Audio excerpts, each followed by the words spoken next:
RCF, émission spéciale municipale. Et nous partons à Orange, à la rencontre du candidat Xavier Magnien. Xavier Magnien, vous avez été président de l'Office de tourisme d'Orange.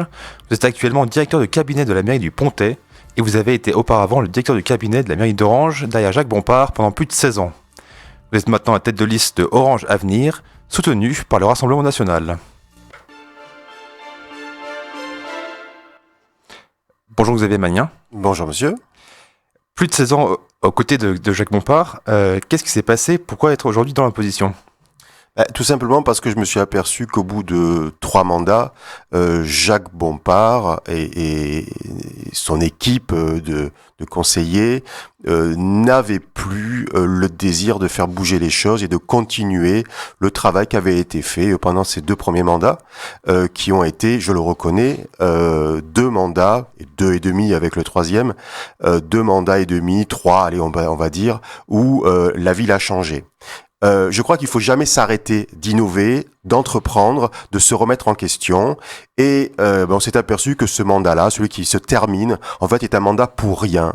Un mandat où finalement, le déclin de la commune a commencé. Ça va très vite, en fait, le déclin commercial, avec une vacance commerciale très importante à Orange, avec le départ des Orangeois, puisqu'en 10 ans, Orange a perdu 1000 habitants, avec des programmations culturelles qui se font au fil de l'eau, sans organisation, sans véritable stratégie, alors que dans les autres communes qui sont en concurrence avec nous, parce qu'il faut bien le dire, eh bien, il y a quelque chose de plus réfléchi, de plus intelligent qui est mis en place.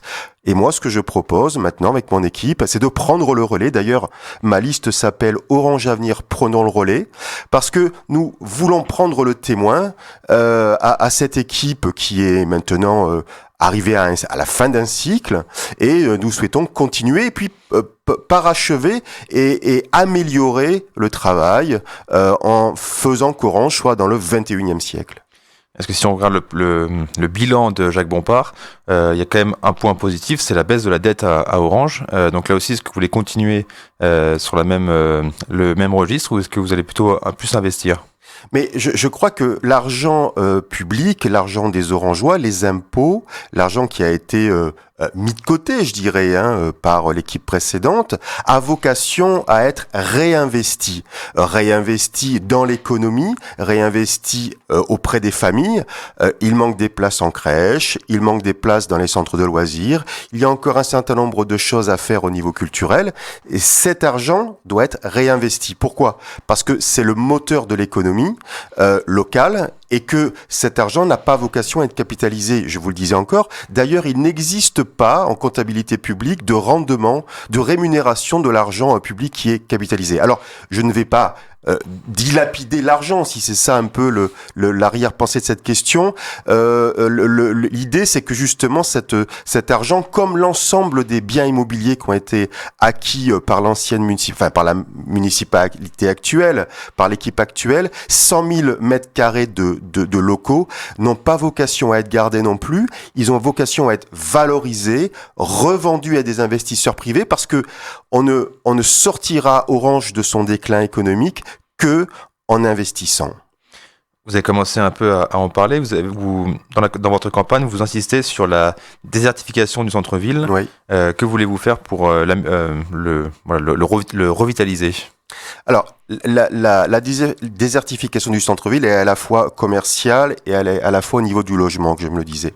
Le dernier projet immobilier de centre-ville qu'il y a eu lieu, il date de plus de 10 ans. C'était le projet Concorde. On ne pourra remettre de l'activité commerciale que s'il y a des habitants, s'il y a des gens qui réinvestissent le centre-ville, vraiment, qui y habitent. Ce sont les gens de proximité qui vont faire vivre le commerce de proximité, les habitants qui vont faire vivre le commerce de proximité. Donc il faut, à mon avis, maintenant arrêter de construire des grandes et des moyennes surfaces en périphérie. Il y avait un projet il n'y a pas longtemps, heureusement il est tombé à l'eau au niveau de Orange Nord de faire un grand projet commercial, et il faut pas aller dans ce sens. Il faut au contraire à la fois remettre de l'habitat qualitatif dans le centre-ville ou aux abords du centre-ville, et puis il faut que les gens réinvestissent, se réapproprient.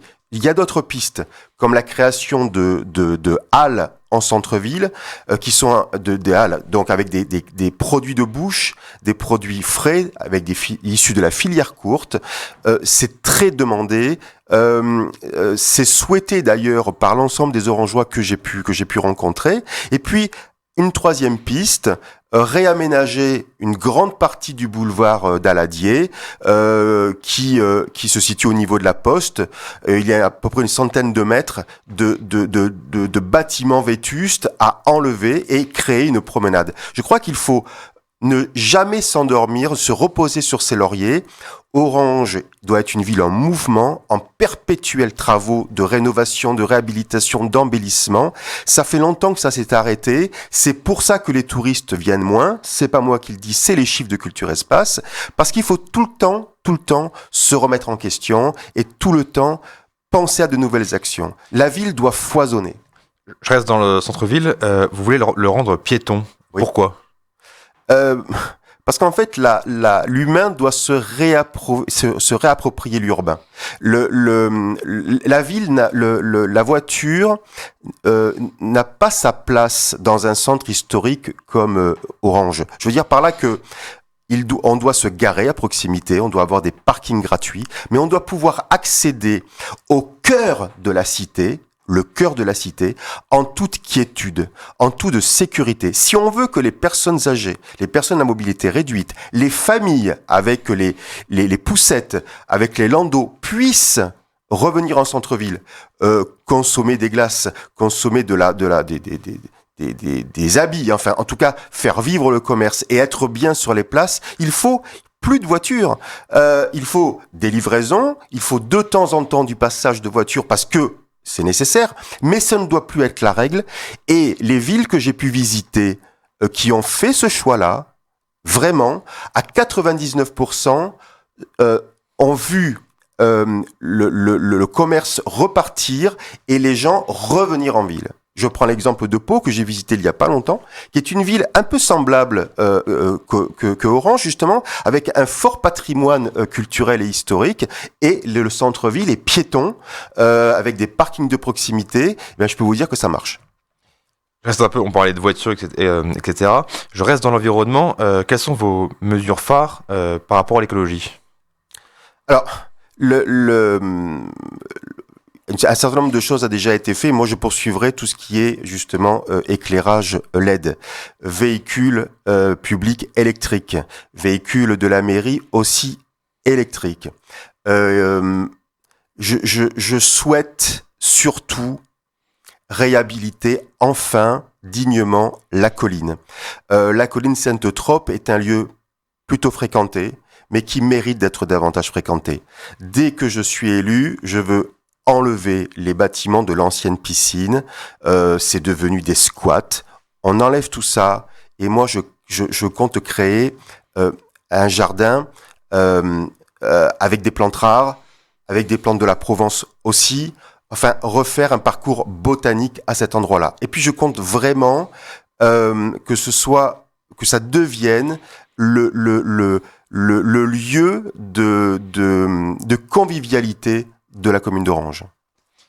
En parlant de convivialité, quelle sera aussi votre politique de solidarité par rapport aux habitants les plus fragiles d'Orange ?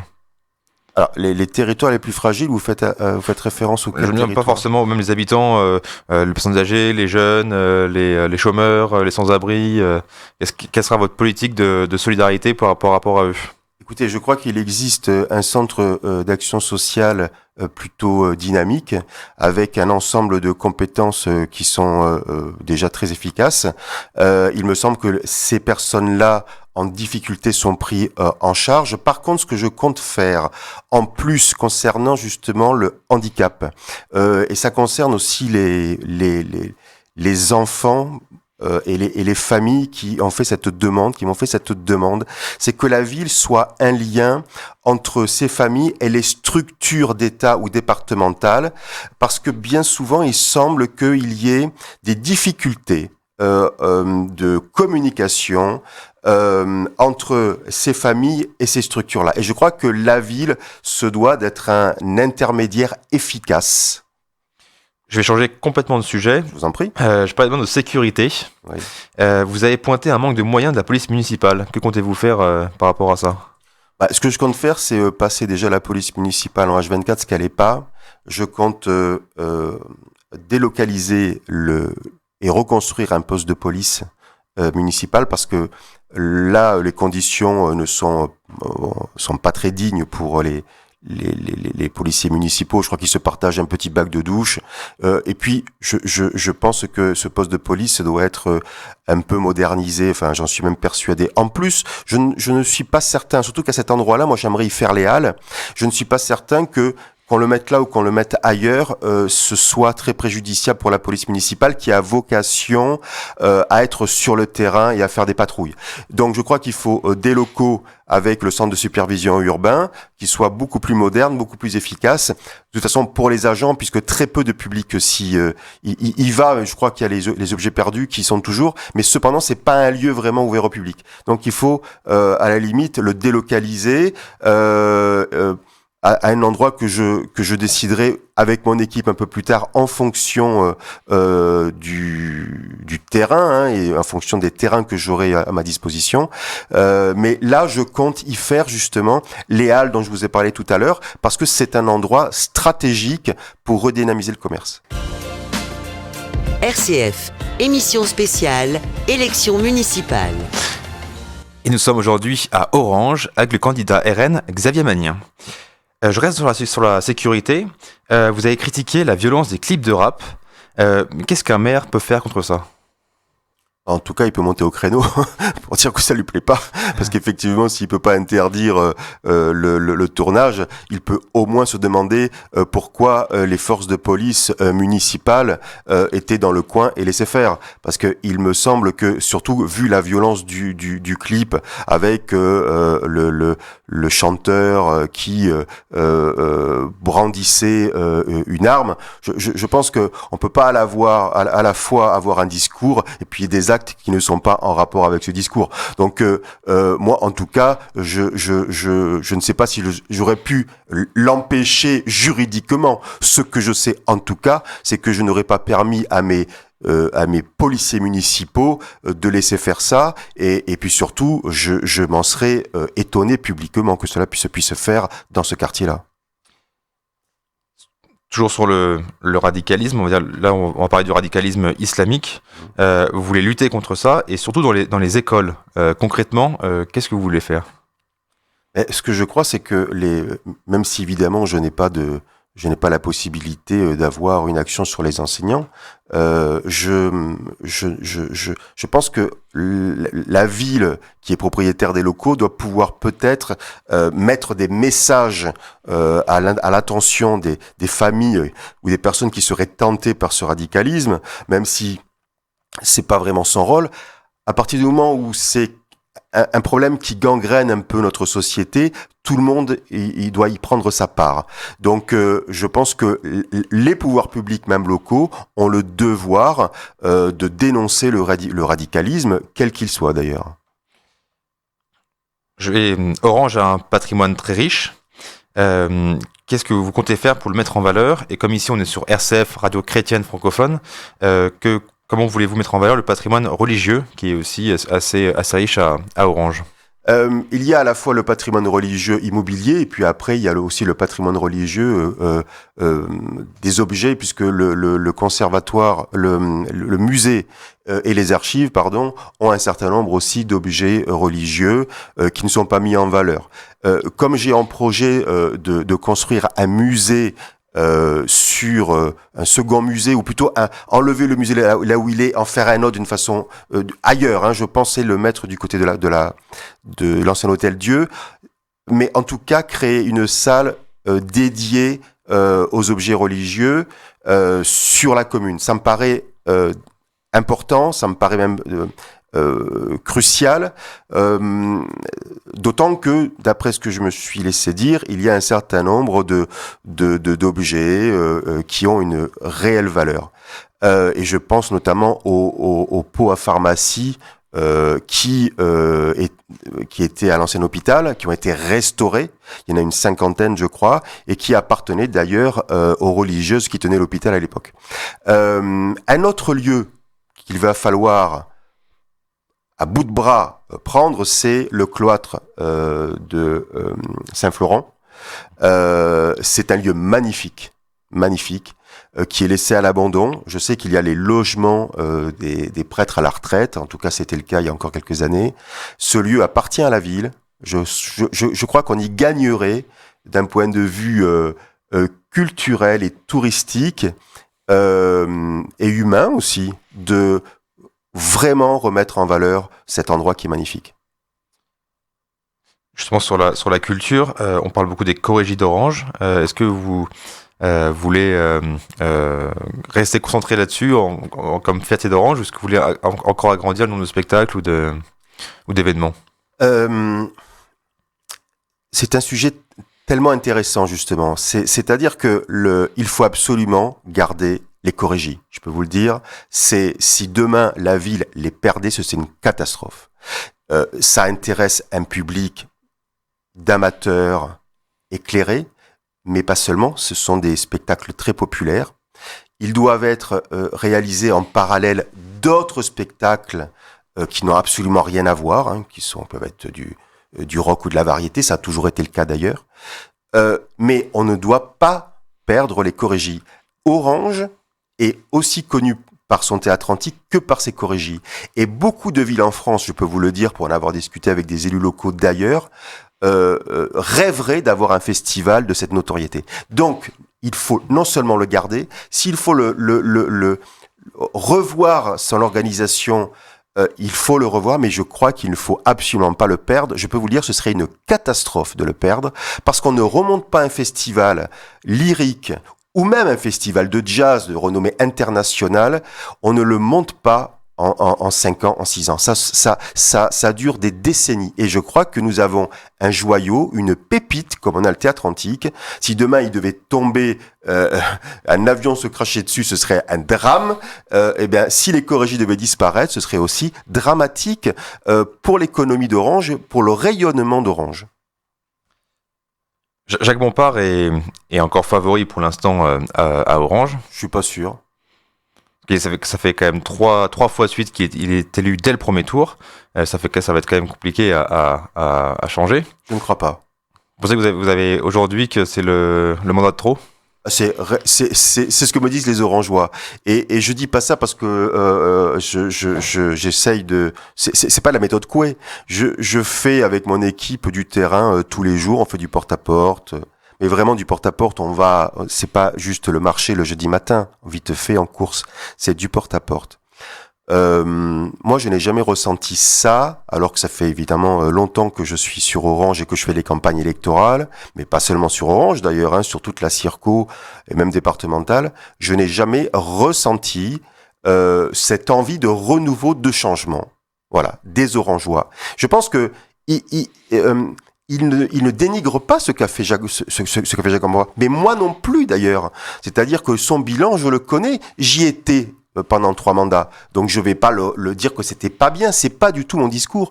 Je dis simplement que il faut une équipe jeune, il faut une équipe motivée, dont les idées sont sensiblement les mêmes, on est le même courant de pensée, sauf que on veut voir plus grand. Voilà, on veut voir plus large et on a vraiment une vision d'avenir avec une équipe complètement nouvelle. Et je crois que ça, c'est important parce qu'il ne se renouvelle pas. C'est une erreur qu'il a fait. Il a fait déjà depuis 2 mandats. Nous, on est complètement neuf ou quasiment.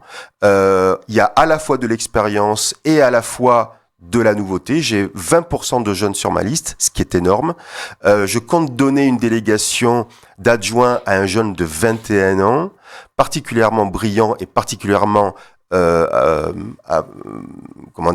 de l'envie en lui pour faire bouger les choses. Je pense que c'est ça que ressentent les Orangeois au travers de ma candidature.